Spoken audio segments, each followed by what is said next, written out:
মাননীয় মুখ্যমন্ত্ৰী মহোদয়ক এটা বিনম্ৰ অনুৰোধ জনাব বিচাৰিছোঁ। আগন্তুক যি বিধানসভাৰ বাজেট অধিৱেশন আছে, এই বাজেট অধিৱেশনৰ আগতেই আমাৰ এই সমস্যা হিচাপে থাকিবলৈ নিদি তেখেতে বাস্তৱত ৰূপায়িত কৰি আমাৰ এই শিক্ষকসকলৰ যি দুৰ্ভগীয়া জীৱন, এই দুৰ্ভগীয়া জীৱনবোৰৰ এটা শান্তিপূৰ্ণ জীৱনলৈ উন্নীত কৰিবৰ বাবে আমি অনুৰোধ জনাইছোঁ। আৰু তেখেতৰ যি দক্ষতা আৰু তেখেতে যি এডভান্টেজ অসম গঢ়িবলৈ গৈছে, এইখিনিলৈ লক্ষ্য ৰাখি আমি এটা কথা ভাবিছোঁ যে ইচ্ছা কৰিলে তেখেতে আমাৰ এই সমস্যাটো কেতিয়াও সমস্যা হিচাপে থাকিবলৈ নিদিব পাৰে। আৰু তেখেতে সমাধান কৰোঁ বুলি ক'লে তেখেতৰ ক্ষেত্ৰত এইটো বেছি সময়ৰ প্ৰয়োজন নাই। গতিকে আমি মাননীয় মুখ্যমন্ত্ৰী মহোদয়ক অনুৰোধ জনাইছোঁ, আমাৰ এই শিক্ষকসকলৰ মুখলৈ চাই তেখেতে এই সমস্যাটো অতি সোনকালে সমাধান কৰিব বুলি আমি বিনম্ৰ অনুৰোধ জনাই মোৰ একাষাৰী মানতে সামৰিছোঁ। সদৌ অসম কৰ্মৰত অনিয়মীয়া শিক্ষক সন্থাৰ আজি অনিৰ্দিষ্টকালীন অনশন আমি কাৰ্যসূচী ইয়াত ৰূপায়ণ কৰিবলৈ লৈছোঁ। আৰু এই অনশন কাৰ্যসূচীৰ মুখ্য দাবী হ'ল 1991 চনৰ পৰা 2001 চনৰ ভিতৰত চৰকাৰীভাৱে নিযুক্তিপ্ৰাপ্ত শিক্ষকখিনিৰ 2021 চনৰ 1 জানুৱাৰী তাৰিখে গুৱাহাটী খানাপাৰাত চৰকাৰীভাৱে 4511জন শিক্ষকক নিযুক্তি প্ৰদান কৰিলে। আৰু তাৰ পিছত বাকী ৰৈ যোৱা শিক্ষকখিনিক আমি দাবী জনোৱাত তেতিয়াৰ শিক্ষামন্ত্ৰী আৰু বৰ্তমানৰ মুখ্যমন্ত্ৰী মাননীয় হিমন্ত বিশ্ব শৰ্মা ডাঙৰীয়াই 45 দিন বা এমাহৰ ভিতৰত চাকৰিখিনি নিয়মীয়াকৰণ কৰি দিম বুলি তেওঁ প্ৰতিশ্ৰুতি দিছিল। কিন্তু সেই প্ৰতিশ্ৰুতি আজি 48 দিন ক'ত, আজি 4 বছৰ পাৰ হ'ল। সেই 4 বছৰ পাৰ হোৱাৰ পিছত যোৱা জানুৱাৰীৰ 9 আৰু 10 তাৰিখত এই চচলতেই আমি অনশন কাৰ্যসূচী 34 ঘণ্টীয়া অনশন কাৰ্যসূচী ৰূপায়ণ কৰিছিলোঁ। আৰু তেতিয়া মাননীয় শিক্ষা মহোদয়া সঞ্চালিকাৰ 2জন যুটীয়া সঞ্চালকক আমাৰ ইয়ালৈ পঠাইছিল। আৰু তেখেতসকলৰ হাতত আমি মেমৰেণ্ডাম দিছিলোঁ।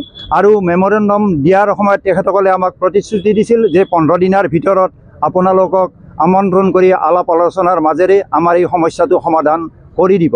কিন্তু অতি দুখৰ বিষয়, আজি 15 দিনটো বাদে আজি এমাহ পাৰ হৈ গ'ল, কিন্তু এই সমস্যাটো সমাধান কৰাৰ ক্ষেত্ৰত চৰকাৰৰ ফালৰ পৰা কোনো গুৰুত্ব দিয়া পৰিলক্ষিত নহ'ল। আৰু তাৰ প্ৰতিবাদত আজি সমূহ শিক্ষকবৃন্দই আজি ধুবুৰীৰ পৰা শদিয়ালৈকে সমূহ শিক্ষকবৃন্দ ওলাই আহিছে যে অনিৰ্দিষ্ট কাললৈ আমৰণ অনশন কৰি হয়তো আমাৰ জীৱন দান দিম, যেতিয়ালৈকে আমাৰ চৰকাৰে মাতি আমাক এটা আলোচনাত মিলিত হৈ আমাৰ এই সমস্যাটো সমাধান নকৰে।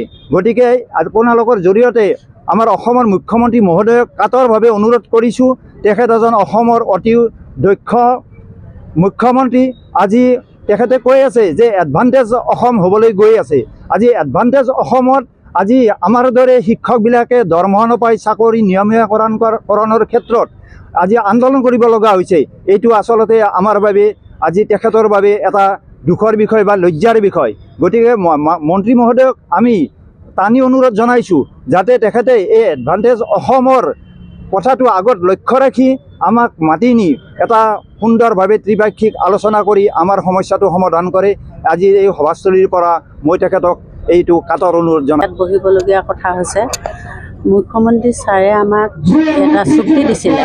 এই চুক্তিটো যেতিয়া আমাৰ সতীৰ্থবৃন্দই চাকৰি পাইছিলে 2021 চনত, তেতিয়া 45 দিনৰ ভিতৰত তেওঁ আমাক চাকৰি দিম বুলি কৈছিলে।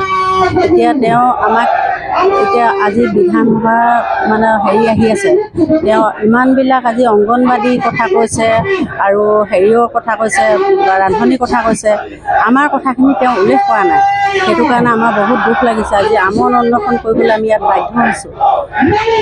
তেওঁ যদি ছাৰে যদি আমাক সহায় কৰে, তেওঁ যদি পুৰুষ হয়, আমাৰ কথাটো আমাৰ দাবীটো বিধানসভাৰ আগত আমাৰ চাকৰিখিনি দিব বুলি কাতৰ অনুৰোধ কৰিম। যিকোনো খবৰৰ বাবে যোগাযোগ কৰক 7099017330 লগতে 7099017110 নম্বৰত।